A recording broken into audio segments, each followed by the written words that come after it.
Delhi police has sought information from Foreigners Regional Registration Office about people who came to Delhi from Iran and other Middle East countries in the last 1 month.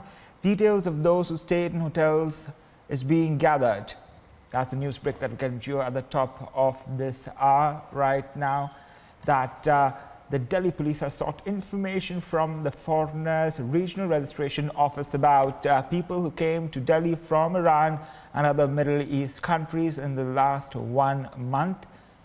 The details of those who stayed in hotels is being gathered as of now. That's the big news break that we're getting to you right now about the Delhi blast. Now, remember that a day after the IED blast near the Israel embassy, a special cell team has arrived at the Abdul Kalam Road for collection of evidence. Sources have told your channel that investigators from Israel are likely to probe the blast. An FIR has been lodged in the case, and the Delhi Police Commissioner S.N. Srivastava has confirmed the same. Forensic team has also investigated the area and collected samples. For further inspection, an alert has been issued at all airports, important installations and government buildings in view of blast reported in Delhi. Joining me on the broadcast is my colleague Shravan to give us more details. Shravan, what are you getting details with the latest news break coming in that the Delhi police has sought information from the Foreigners Regional Registration Office about people who came to Delhi from Iran and other Middle East countries in the last 1 month?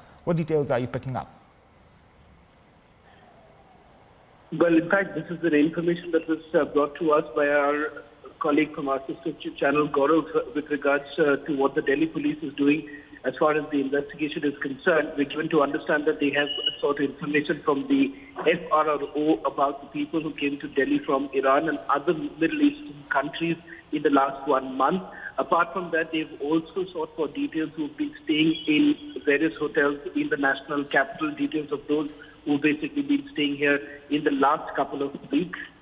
What it appears at this point in time, at least preliminary investigation reveals that the IED that was basically used was rather homemade and which could have been assembled easily. In fact, information had broadcasted last evening was the fact that there were ball bearings that were recovered from the camp, and this was basically sent for a post-blast analysis. The reports are yet to come in.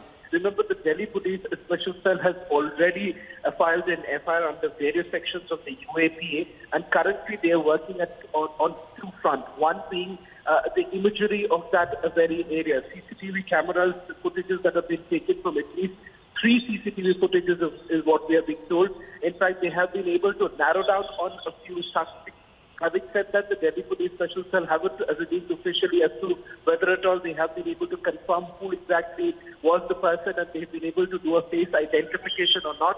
That is something that we'll still have to wait and watch for the Delhi Police Special Cell to come up with an official statement. But by way of our sources, what we can confirm right now is that yes, they have certainly narrowed down on a few number of suspects who basically used APJ Abdul Kalam Road. And not just that, also one car has been narrowed down to what we have been told at this stage. Shravan, also to tell us about the investigations right now with regards to the Israeli embassy and the special cell team that has arrived at the spot.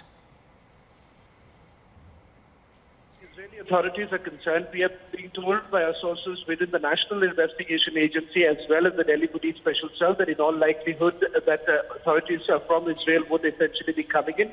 This largely is seen more sort of a protocol that is essentially followed by the Israeli authorities, given the fact that if their citizens basically come under attack, it is the Israeli authorities who would like to get a sense on the ground. And that is the reason why perhaps you would have a team from Israel coming in and joining the investigation and assisting the Delhi police as far as this investigation goes. We have seen this in the past too. Remember in 2012, when a similar sort of incident actually took place, where an Israeli diplomat and his wife were basically attacked and they were basically injured. You had the Israeli authorities coming down to the national capital and then joining the probe. Perhaps that same protocol would also be followed at this time.